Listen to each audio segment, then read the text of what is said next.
Hey Budz! In this video, I am going to be trying to predict the entirety of the Minecraft movie before it comes out, and I have wrote down a bunch of notes from looking at everything online that I can. And I'm talking about looking into things like random trailers that I've never even seen before. I've watched all of the shorts, all of the videos, everything. And I think I have a pretty good understanding, or at least hopefully, on how the Minecraft movie is going to go. And I want to see how much of it I can actually get right. Now, I've been playing this game for 13 years, and I might be a little addicted, but we'll blame it on the autism. So let's get into how I think this movie's gonna start. We are going to see Henry, our main character in the movie, be an outcast at school. He's doodling nonstop, trying to make these elaborate, like, constructions and not really making any friends because it's not that type of environment. Now, we did see that his sister Natalie is going to be driving, and they look like they're all packed up and ready to go. So maybe they're not in the best parental situation. That's why it's just Natalie and Henry,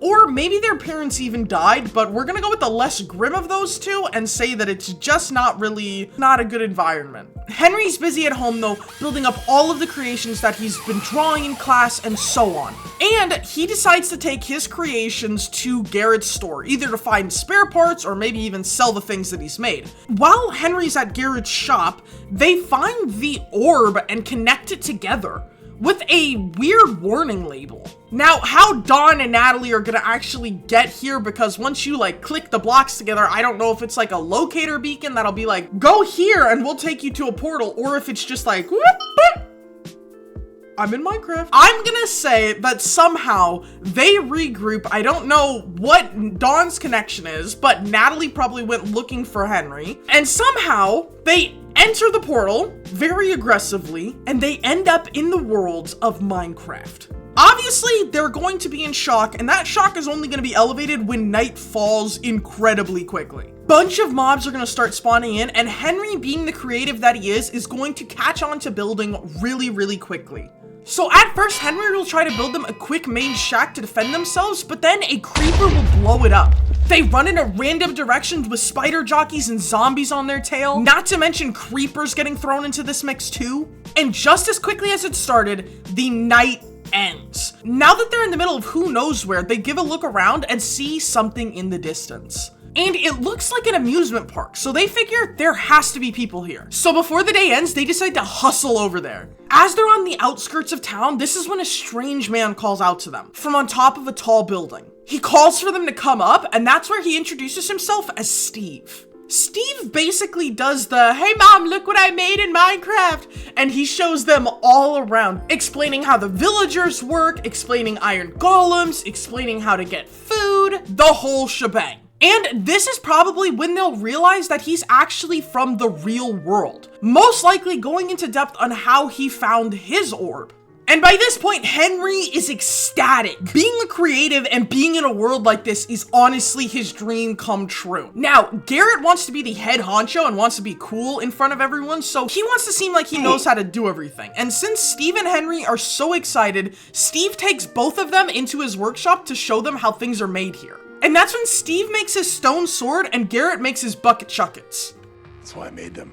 They're buck chuckets. Dawn and Natalie are watching the testificates go about their day and trying to figure out how the world works without Steve's help. And that is when the worst thing imaginable could happen. Pigmen attack. Garrett uses his buck chucks to fight off the pigmen. Natalie and Dawn run back into the village, and Natalie picks up a hoe in order to fight off one of the pigmen herself. Dawn helps by kicking this table with the help of Natalie, and then they all get split up and scattered as they're running away. Dawn and Natalie head back to the boats that they were trying to get into earlier, and the boys run up to Steve's house. The guys will use elytras to fly away, but be chased by the ghasts. And the girls are going to be busy at sea. Now, we actually haven't seen too much of Natalie and Dawn in the trailer, so I can't say for sure what happens at this time, but we do know that the boys go on an epic elytra flight. This is when they'll stumble into the pandas and MLG water bucket. After that crash landing, Steve, Henry, and Garrett are all by the pandas in the jungle biome. And this is where Steve's going to explain how he knows of the pigmen. He tells them how he found a mysterious portal, and with flint and steel, he ignited it and went into the nether. There, he saw Pigman, and since the Minecraft store has actually made merch for the movie and it says "We humbly seek gold," I'm going to assume that they don't like Steve just because he asked for their most valuable resource. So they have made a personal vendetta against anybody who walks through that portal because they think that everybody from the overworld wants their gold. And at this point, with enemies soon on the way, they have to gear up. The guys head into this old mine shaft to get things like diamonds and iron. While walking in, Garrett sets off a trap, and the cave starts unleashing creepers from this old abandoned creeper farm. And they have to make an extremely quick getaway in order to get out of here in one piece. Now, since we haven't seen a lot of Dawn and Natalie in the trailer, this is where I'm going to say that a magical wandering trader spawns in. And no, I don't mean magical, I mean this guy just pops in out of nowhere and wants to give them stuff. And on this wandering trader's expedition around the world, he would have seen the guys and decides to lead the girls back to them. The team regroups, and this is where Steve decides that it's time to get the pillagers involved, hoping that they'll rally to the cause because everyone in the overworld is at risk. He heads out with the boys again to go to the woodland mansion nearby. But before they do that, they give all of the diamonds, redstone, iron, and some gunpowder that they found to both the girls, which are now tasked with taking back those items and bringing them to the village with that wandering trader. Now, from Minecraft Live, we saw like a tiny bit of what this movie's actually going to hold in the form of this Bedrock Edition event that's coming out soon. And one of the things that they showed off in there is that you actually have to go chat with Dawn and Natalie, and they will give you a quest to escort llamas and protect from pigmen on the way. So this is where I'm getting this from. When the girls finally get home, they are preparing. Natalie is busy crafting diamond weapons for everyone and setting up an iron golem gang. Meanwhile, Dawn is reinforcing things and adding in a little bit of redstone security in the form of TNT. While they're readying the village though, the guys are in trouble at the woodland mansion. The pillager talks did not go as planned. Who would have guessed? And the boys have been captured. But Garrett's stepping up. Garrett gets in the boxing ring to try to save Steve. He quickly gets his butt whooped though by this chicken jockey, but somehow they managed to claw their way out of there. Now, whether or not they came to an agreement with these pillagers after fighting their way out, something I think that the pillagers would totally love, because you gotta remember, everything else is a pacifist to them, so they'd love to find someone else who'd be willing to fight. But without knowing how those talks actually end up going, the guys are leaving, stumbling into some more pigmen in the very front. This is when some of the spare TNT that they found lying around in the mine shaft is actually going to be used. And since Garrett loves luau's, he is going to blow this bridge up while Steve and Henry run away. All three of them escaped unharmed and make their way back to the village, where at this point, night is upon them. A massive portal spawns in directly in front of the village, and the pigman overlord is leading the charge, bringing the siege into the overworld. But Henry and Steve are taking matters into their own hand and bringing it to their home. Possibly by ender pearling straight into the portal or just sneaking in, they are now in the nether. And they are going to take this fight right to the source. Garrett will remain in the overworld fighting with his buck chuckets. As Steve and Henry make their way even further into the bastion in the nether, the fight is still raging on in the overworld, as iron golems are going to town on these pigmen. And something that I just thought of right now, wouldn't these pigmen turn into zombified pigmen? Leave your theories in the comments, because I don't know what to think of that right now. But as Steve and Henry go deeper and deeper into the bastion, they are going to find some type of baddie. And this is when Steve is going to sacrifice himself. Henry and Steve would have developed a very close relationship at this point just because of how creative they both are, which will make the emotional part of this scene even greater. Steve will take down the baddie, but it's too late because his HP has reached 0. But why is he not dead? Well, it turns out that when they were in the woodland mansion earlier, Henry was actually building things for the pillagers, and he created this thing called the Totem of Undying. While they were going deeper into the bastion, Henry actually slipped this into Steve's pocket, knowing that if one of them could take down whatever baddie lies in here, it would have to be Steve. My other kind of theory for this that I'm not actually going to say will happen in the movie is that Garrett actually took a Totem of Undying with him from Steve's shop earlier, and Garrett wanting to do things on his own was just like, yeah, I've got this, I can totally do this, and he ends up sacrificing himself in some way, and then the totem activates, and he's like, yeah, I did it, I solved it, but I'm gonna say that Steve is probably going to be the main focus instead of Garrett sacrificing himself here. So we're gonna just ignore that, like, Garrett sacrificing himself, like, alternate universe that I thought of, and we're gonna stick with this Steve sacrifice. They kill the Nether baddie and allow all of the Nether to think creatively again.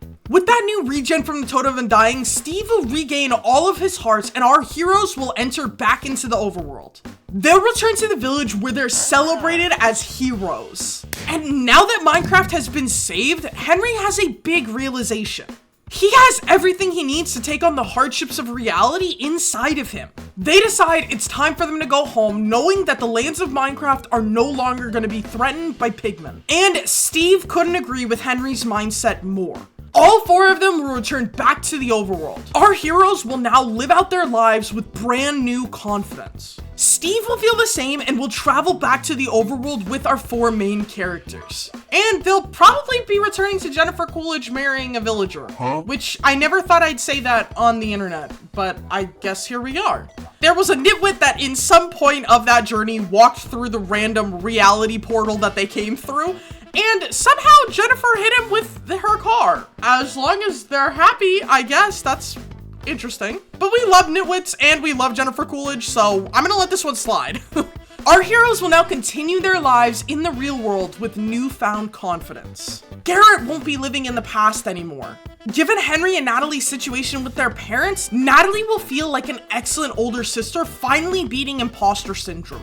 Henry won't feel like such an outcast anymore because he knows that there's actually a place for him. And given the extremely close relationship that Steve and Henry are going to have by the end of this movie, I honestly think that Steve is either going to try to adopt both of them or just simply become a new father-like figure for them. Even though he has been living in like a fantasy world forever, I mean, at least he knows how to survive, so that's good. And I don't know that much about Dawn, but I'm going to say that she probably feels great in whatever she's doing because now she has mastered redstone in Minecraft, and that alone is an amazing feat. It's been I've played this game for 13 years. I have to look up tutorials for everything. But all of our cast is going to be happy and in the real world again. And that is when we can roll credits.